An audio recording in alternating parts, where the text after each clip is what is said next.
Good morning. Welcome all of you once again.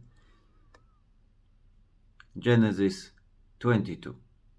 It happened sometime later that God put Abraham to the test. Abraham, Abraham, he called. Here I am, he replied. God said, take your son, your only son, your beloved Isaac, and go to the land of Moriah, where you are to offer him as a burnt offering on the one of the mountain which I shall point out to you. The word of the Lord. Thanks be to God. So I would like that we look at this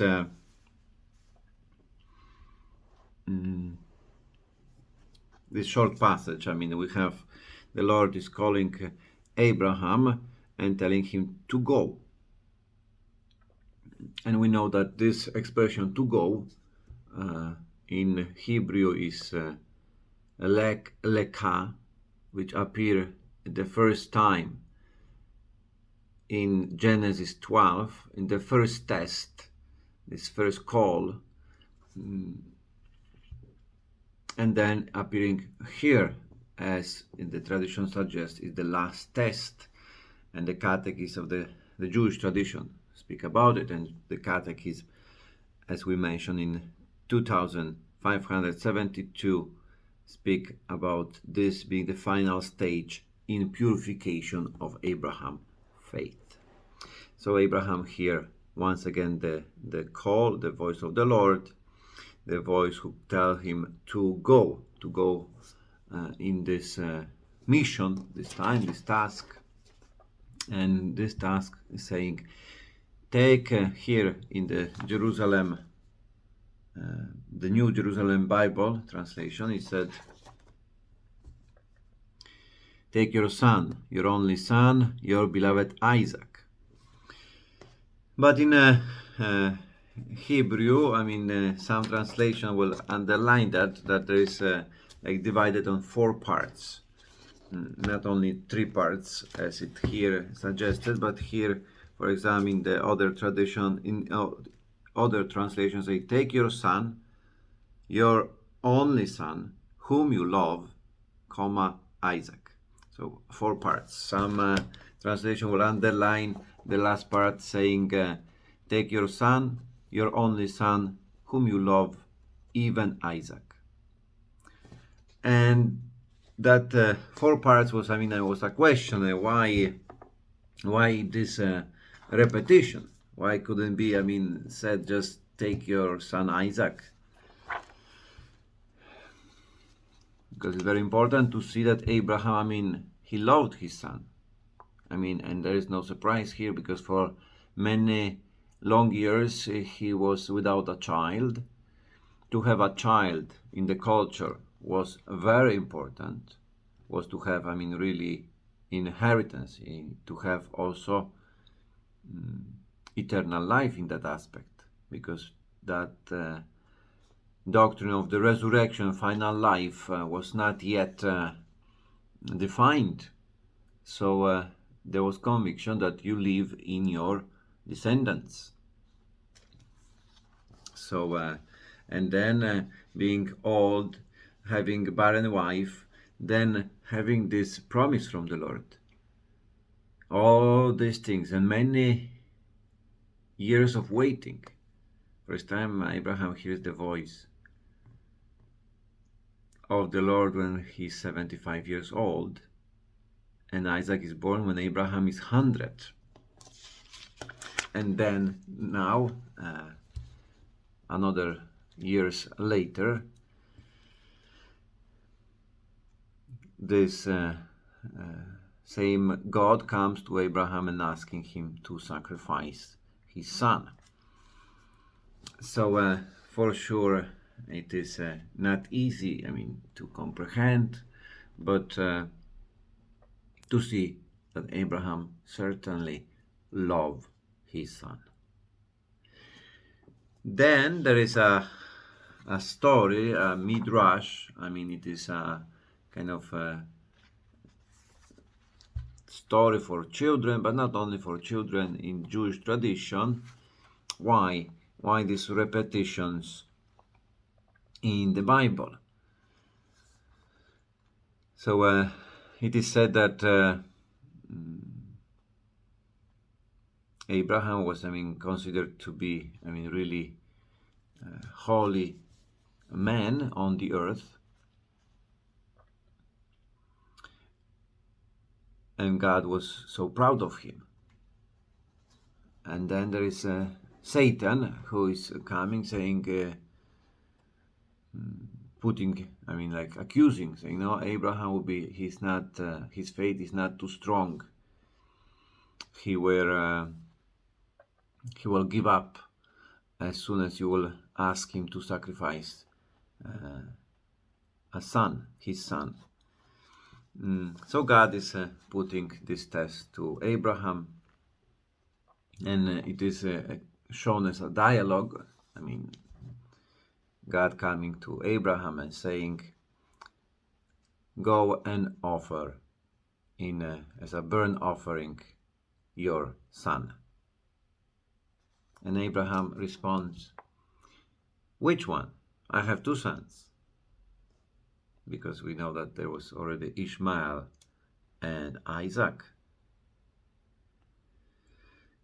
So the Lord saying, go and offer in burnt offering your firstborn son. And Abraham again saying, both of them are firstborn. One is firstborn of Hagar, and one is the firstborn of Sarah. So the Lord say again, go and offer your son whom you love. Once again, Abraham saying, I love both of them. Like every parent will answer always when we ask which child you love the most. I love them both equally. I love them all equally. So God then saying, go and offer as a burnt offering your son Isaac. So that is the way, the Jewish tradition try to explain why all the repetition. But I think so it is a very powerful story to see that many times in the depth of our heart we know what the Lord is asking us to do. And then many times we have different excuses which appear very good. I love them both equally. They are all very important to me. But many times the Lord is asking us to sacrifice something what we are really attached to, something that appears very precious, something that we think we cannot live without. And in this is the Lord want to sacrifice. He is asking us to sacrifice that as this catechist will say, as a final stage of purification of our faith. Here in this paragraph about this is said that Abraham, who had received the promises, is asked to sacrifice the son God had given him. Abraham's faith does not weaken. So we see that Abraham, in that event, when asked by the Lord, his faith is not weakened. That he's not become weak, he's not wavering, he's not doubting, and exactly opposite. He's responding with faith. So to see in these repetitions, I think so it's very interesting to see that everything, every word in the scriptures is really inspired. It's there for a reason. Many times maybe we just read and we don't think about it, but there is to see in these repetitions, first of all, the affection, the love, the importance of Isaac in the life of Abraham, Abraham's love towards his son, but then to see also that through this story from Jewish tradition that we have many times our excuses, our rationalization, we kind of explain ourselves why I should do or why allow myself to do certain things. Everybody does it. Don't be too radical. Come on, don't be too much. You already prayed a little in the morning. Don't bother. Don't go again. why you have to be, I mean, in all different voices, different excuses, why you have to be so generous. You know, you have to first, you have to help yourself, you deserve it, it's your family. Why you have to help this stranger? And we have different voices with different, sometimes it's our own flesh, our own comfort, sometimes it is the mentality of the world, those who are around us, and then sometimes, yes, it is the devil himself who say, don't serve the Lord, don't go too much. I mean, put a little wick candle, but don't go for the mass, don't go for confession, don't convert. Why? You know, so I think so. This story is very interesting. And then, of course, it is here as well. It is mentioned about this Mount Moriah. I hope so I pronounced the name correctly. I'm not sure, but the place where the Lord asked Abraham to go. The place, which I mean, the name means chosen by God. So the place where he will bring Isaac to sacrifice him. But this place, in tradition anyway, this the age of Jerusalem. That is the place where Solomon will build the temple. So here we see, I mean, also the connection that something that's happening in the life of Abraham will be fulfilled later on in the story of Moses, in the story of David and Solomon, the son of David, and then in the story of Jesus. Jesus will be sacrificed outside of Jerusalem.